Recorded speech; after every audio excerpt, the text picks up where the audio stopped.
Welcome back to CryptosRUs. I'm George. We're all George. So, what's going on today? Well, Bitcoin retakes a crucial level, so let's talk about that. And many are still very hopeful that Bitcoin will make some moves. There's something interesting that I want to show you guys that I found today. But also, I know many of you guys, part of the XRP army, cheering this morning because XRP skyrockets. But why?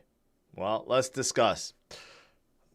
Thanks for tuning in. Smash the like, subscribe to the channel. Make sure you hit that notification bell to get notified of all my streams. Follow me on social media. Check out CryptosRUs.com and make sure you check out my other channels as well. New video posted on Drivers Only this morning.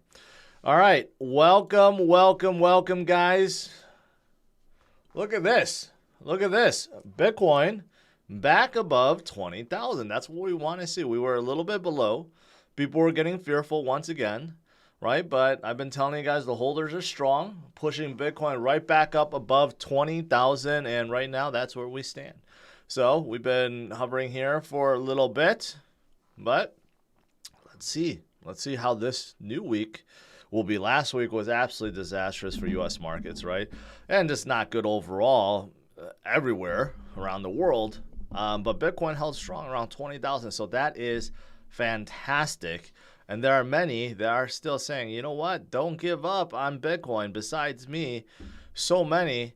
Robert Kiyosaki continues to say that, death and destruction is coming for the U.S. economy, for the dollar, for everyone. Don't save. Savers are losers.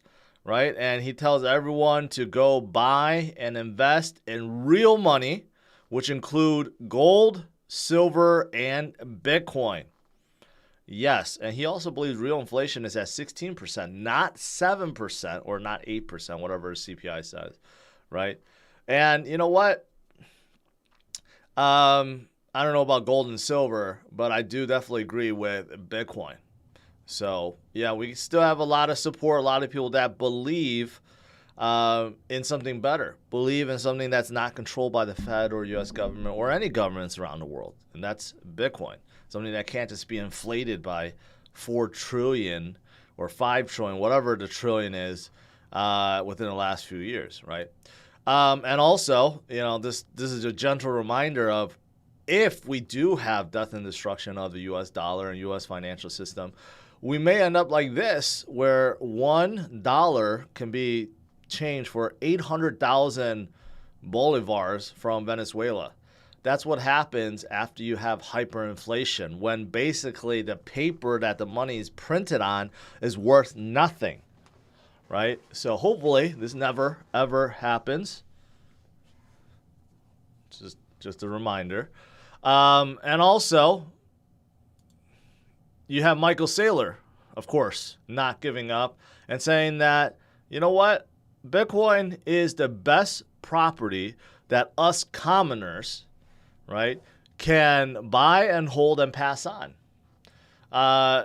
Due to, the Queen's passing recently, he made a mention that how basically, no one could really pass on their property tax-free. And no guarantee that your children in 250 years from now, if we're all still here, I mean humans, will be able to get your property, right?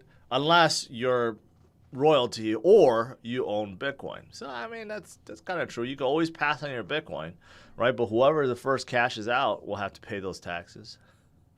But, maybe the IRS forgets by then. So Michael Saylor still very bullish. I haven't heard about that $500 million buy. Last week, I thought it was going to happen, but it didn't. Or maybe he secretly bought and didn't tell anyone, didn't release it. So still waiting for that massive buy to happen. But in the meantime, you could see over here that the hash rate continues to go up. I know this one just kind of sucks. It always cuts off, but the hash rate for Bitcoin continues to go up. Miners are still hashing away, continuing forward, and that is fantastic. Fantastic indeed. Now, there is something else couple of charts I did want to show you guys that's interesting. I said at the beginning I found something interesting I show you guys. One of the charts is this. So this talks about the previous bear markets and the lows of those bear markets. And one of the greatest indicators that that we could use to detect them is when the 50 weekly moving average crosses below the 100 moving average. So that's usually really, really bad. Traditionally, that's considered a death cross. And when a death cross happens, it's not good. That means, the short-term momentum has gotten so weak that it is now lower than long-term, right? That's why the 50 is crossing below the 100 in this case. But the thing is, with something like a weekly indicator, it's really lagging, right? It takes a while before the averages actually move up or down. So traditionally speaking, if you look at some of these points from before, whenever that death cross happened, actually that signaled a bottom. And that happened in 2015, happened in 2018, and it just happened in 2022. Now, if this continues forward like before, right, that means you could see what happens with some tremendous gains about to come. But it does take a while. It doesn't come immediately. Sometimes it does, but sometimes it goes like 2015. Look at it. Even after it happened, it was months upon months upon months upon months before things started moving, right? So sometimes it happens. The market doesn't move. Obviously, we got a lot more macro stuff to worry about now than before in 2015 or 2018. So it's a little bit different story. But, if you're looking at something like this, very encouraging that we have basically just found bottom, right? We have found bottom and we've moved past it.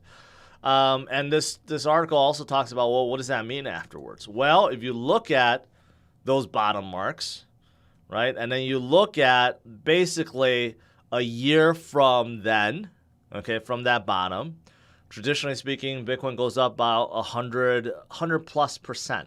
So in 2015, it went up about 111% after about 392 days.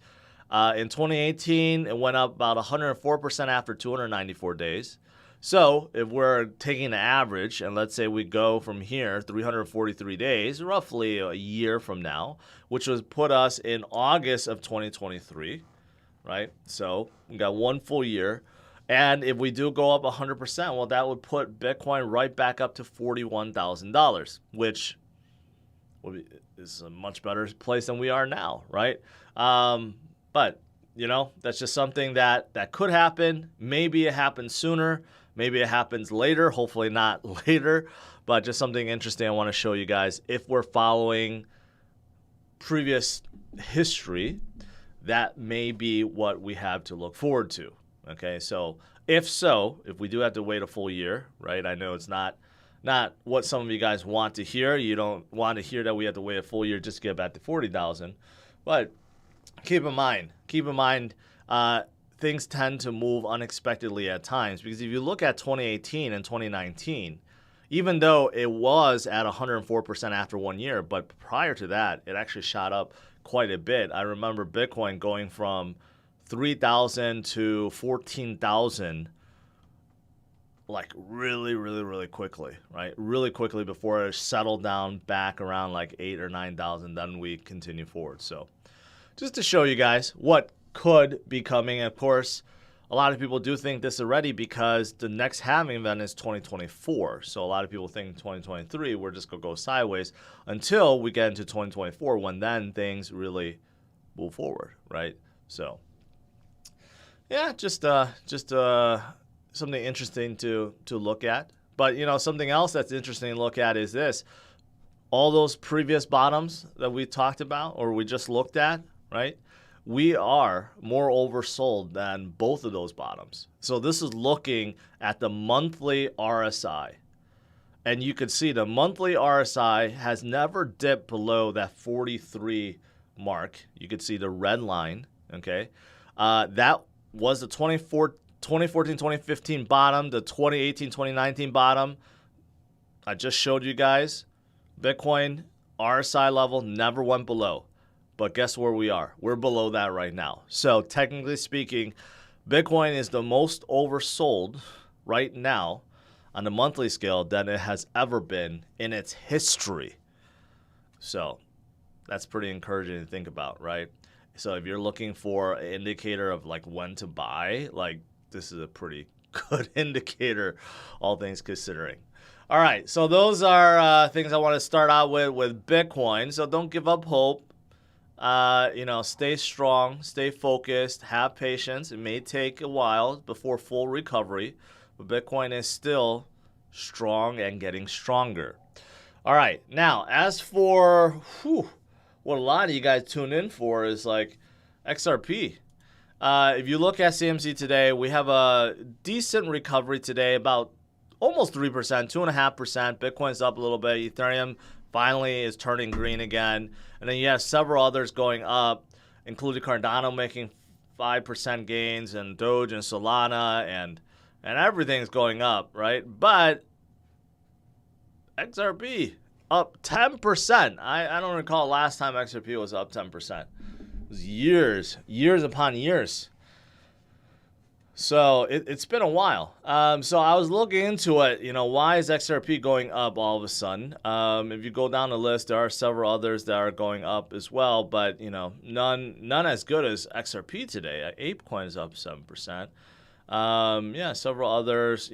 Cosmos has been moving really good recently, slowed down a little bit, but still up 3%. Right. So what's going on with XRP? Well, I was looking at it. Just looking at a couple articles, right? It really boils down to the case with Ripple and the SEC, right? A couple things are happening. Number one is there are a few people, lawyers to be exact, that are coming out and saying right now a lot of the tokens or projects being sued by the SEC, right, are actually going up. And that's because there's this like inkling swirling around that the SEC is going to lose this case against Ripple.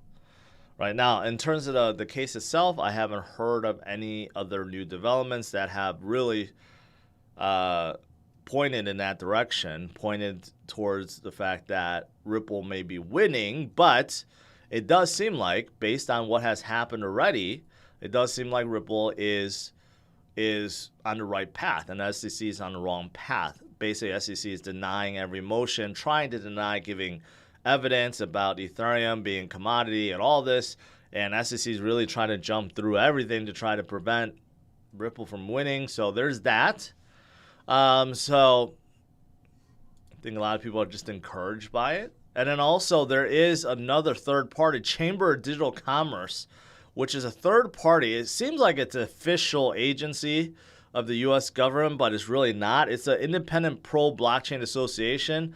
They want to get involved with this lawsuit. Basically, it sounds like they want to help Ripple win, right? And they were involved with the lawsuit between SEC and Telegram. I don't know to what extent, but Telegram did cave and basically shut down their ICO.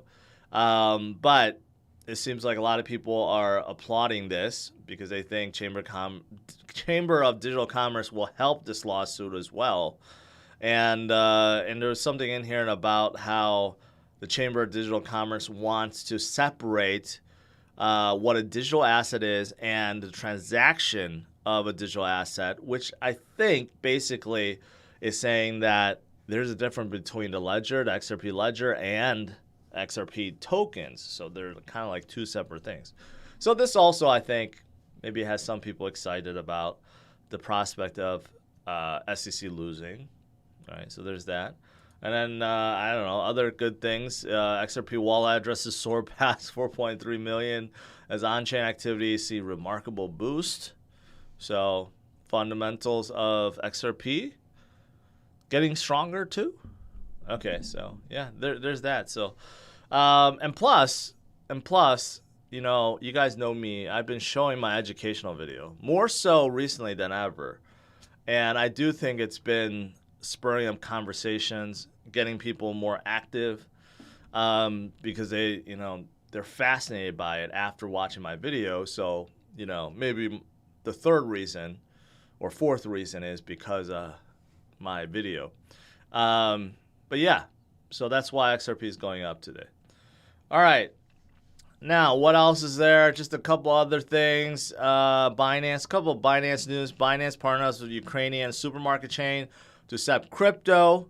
So that's pretty positive, right? Binance is still spreading crypto, trying to spread crypto worldwide, although Ukraine right now, not a good situation. Although, I take that back. I've been hearing that they are pushing the Russian forces back, so that's pretty positive, right?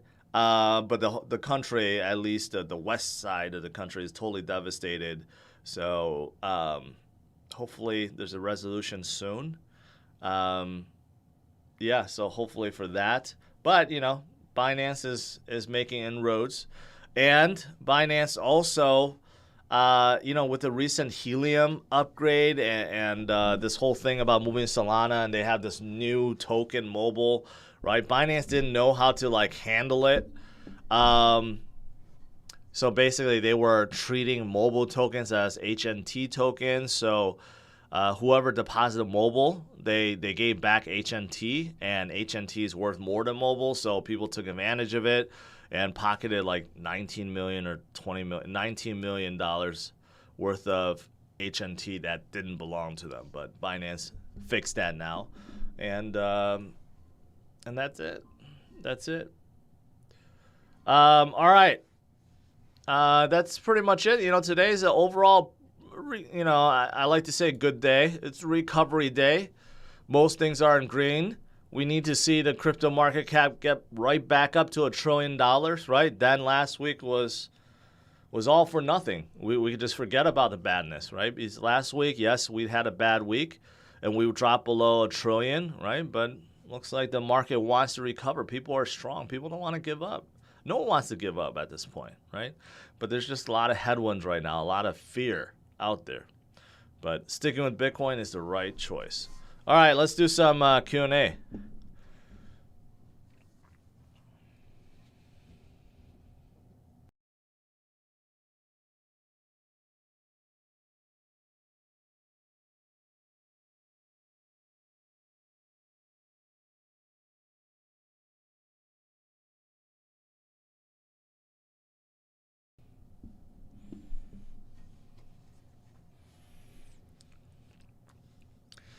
All right, scrolling up here.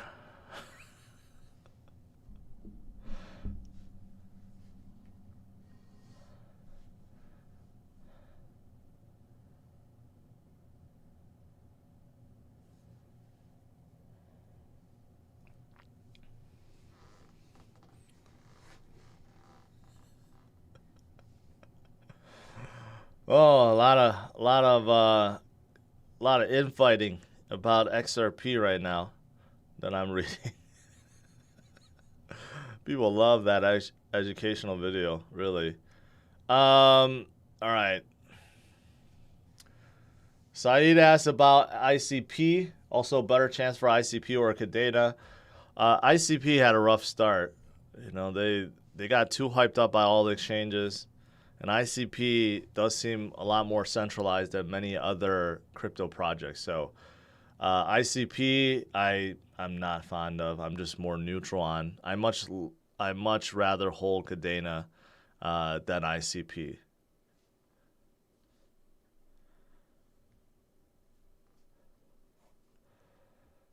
Blake, have you seen AADA Finance? I don't even know how to say that. It's Aave for Cardano, except they use special NFT bonding mechanism that allows transfer of debt. No, I have not seen it, and that scares me. So I'm gonna say no. I don't quite understand what that means, but yeah, I'm not familiar with them.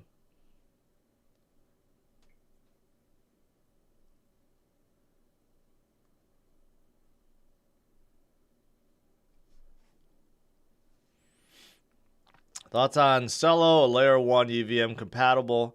Celo is more like a layer 1 that's meant for transactions, really. It's designed to have like a lot of payments on top.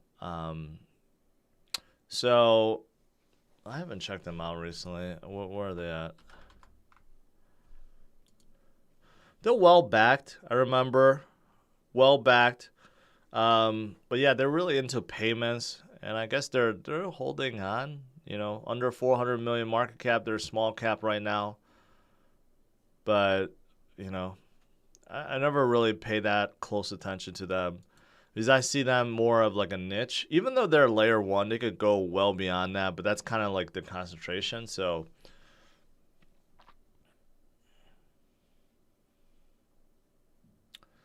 When is the next FOMC meeting? That's a good question. I don't have a calendar.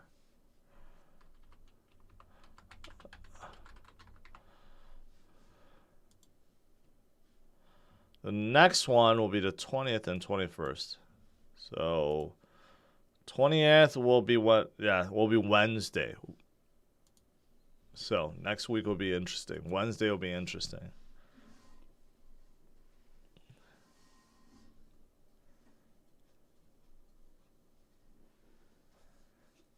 Well, Dan, you just good follow-up question. I don't know if this is in preparation for the Fed announcement. This is just because the market is oversold.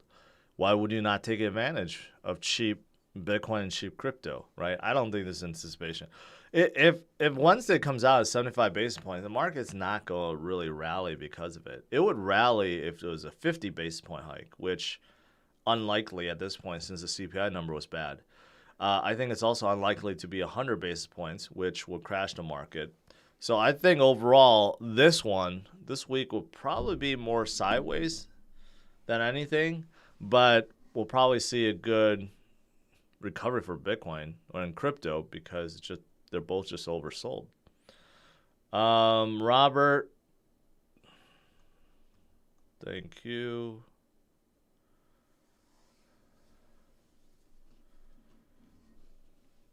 I think bear market doesn't end until some of the macro factors resolve. I think the biggest thing we need to worry about is the DXY. DXY is just too high. It just keeps going up, up, up. DXY comes down, then we have a real shot of a good recovery pump. But DXY is just too high right now. So that's the one thing that we need to look at. What do you think about partnership between Avalanche and KKR and company? A 450 billion VC. I didn't hear about that. So that's not bad. I didn't hear about it. Sounds good. I don't know about that VC company though.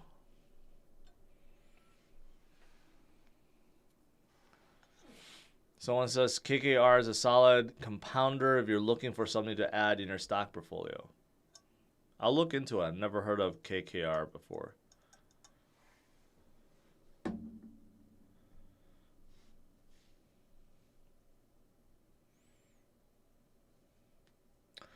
Any news on the 24th? Some will say it's a very bad day. No, well, the FOMC meeting is 21st, or the press conference is. So what's on the 24th? That's next Saturday. Is it the Vassal hard fork? Is it Vassal hard fork?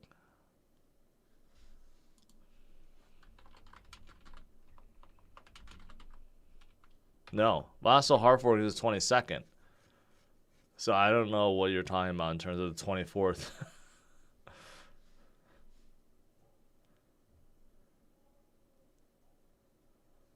Jacob, hey, I appreciate it. Hour drive to and from work.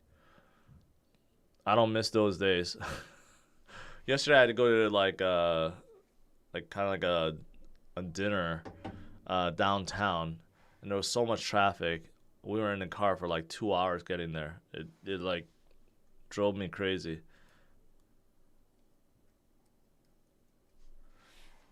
Do you think DXY will pump until winter is over for Europe? Europe is going to have serious humanitarian issues during winter with no gas. Well, I'm getting mixed results about, Europe and how bad it's going to be. Some say that they already have enough gas stockpiled for the winter. Some say they don't, right? I mean, I don't know. I think the DXY will just continue to go up until some of these other countries see their inflation go down. And that may be a long time because their inflation is just worse than the U.S. right now.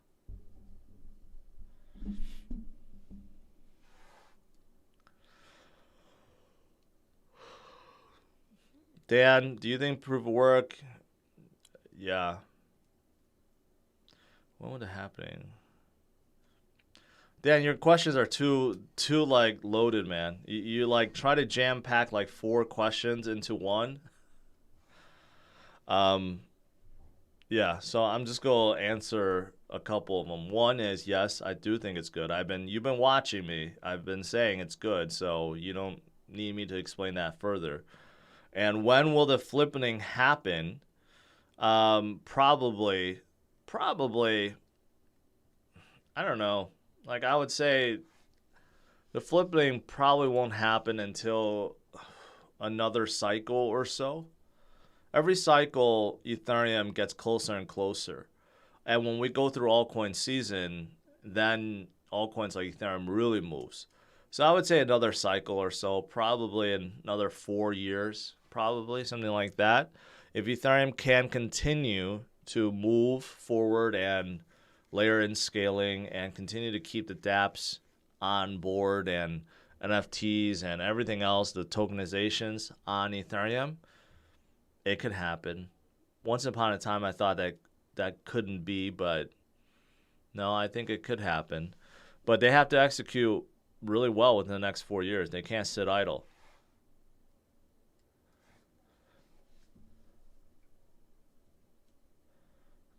Simple Green, appreciate it. 24th is a new moon. I still have that moon indicator. Let's see.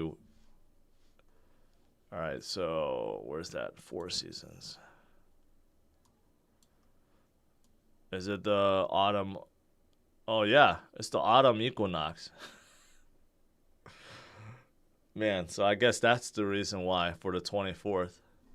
You know, the good thing is the last full moon that we had, I mean, a couple full moons, was actually pretty good for Bitcoin. You could see this full moon was good, right? And July 13th was good.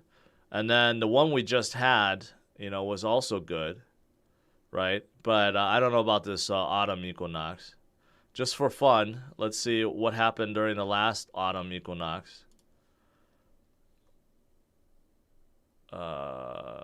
Where is it? Well, the last one was fantastic. Look at this. The last one that happened September 22nd. Okay, we went up and down a little bit until the 29th. And then a week later, that's when Bitcoin went from 40,000 to 69,000 or 64,000, right? So, and what about the autumn? Yeah, and then the previous one before that in September, look at autumn equinox and then what happened afterwards. So, actually, if we're going by history, Bitcoin pumps up a lot after the autumn equinox. It happened in 2020. It happened in 2021. Is it going to happen in 2022? So, again, could be another bottom indicator. Oh, that's interesting. That's very interesting.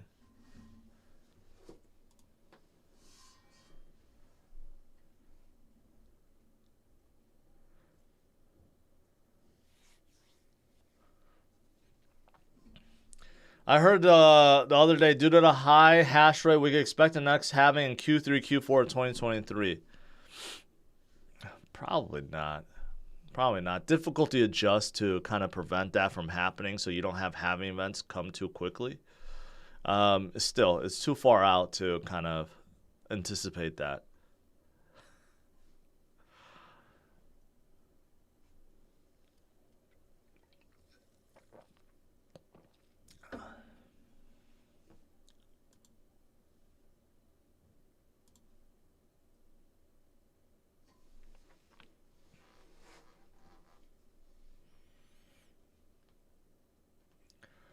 What's the difference between ST-ETH and WST? One seems like it's a wrapped synthetic Ethereum, and one is a synthetic Ethereum. The wrapped one is probably for a different chain. It's like it's a non-standard Ethereum. One is straight from Ethereum, and one is probably on a different chain that's representing wrapped Ethereum, but now it's like a synthetic version of that.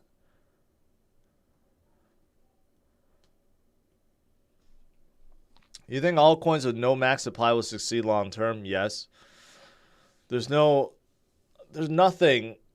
that says that you have to have set supply when it comes to these altcoins, simply because the supply could be dominated by demand, right? I mean, the best way to look at it is just look at tech companies. Tech companies' stock is not finite, it's infinite. But you have more and more people buying their stock. The demand is outweighing the supply, right? So with altcoins, it's the same way. Ethereum, Cardano, Solana, whatever. Even though they may have infinite supply, but if you have people, buying them, holding them more than the supply is inflating, then of course the prices go up. And some of these guys are still very early, very, very early.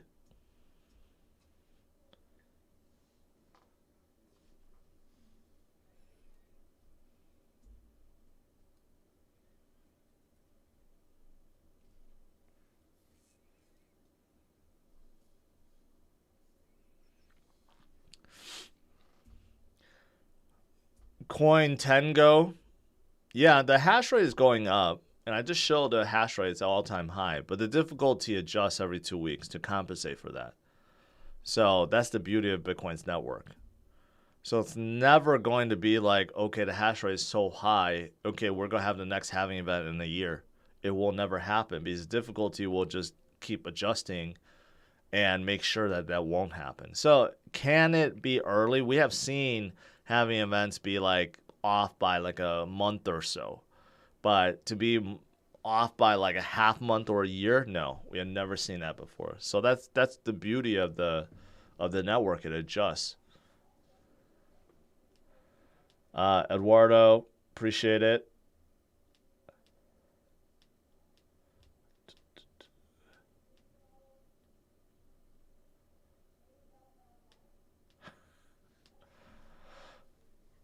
All right, guys. Let's conclude. Today's a good day. Today's a good day. Overall, Bitcoin is back above 20,000. Can't complain. A lot of altcoins are going back up. So that's fantastic. And I did talk about XRP. For those of you guys that love XRP, well, it's doing good today because there does seem to be some enthusiasm over a couple of developments with the Ripple case. So we'll see how that goes. But I don't think that's going to conclude anytime soon. Not well into 2023. But in the meantime, enjoy it. Have I done app development work on anything else? No, I wasn't a developer. I was just purely managing services. All right, guys, smash the like, subscribe to the channel. Make sure you check out CryptosRUs.com for all the latest news, articles, and guides. And I will see you guys tomorrow, same time, 11:30 a.m. Central Standard Time. But before I go, I've been saying one of the reasons why people are talking about XRP is due to this educational video. And here it is. What do you think about Ripple? Well, I mean, I think it's too centralized, but I definitely want to meet Chris Larson.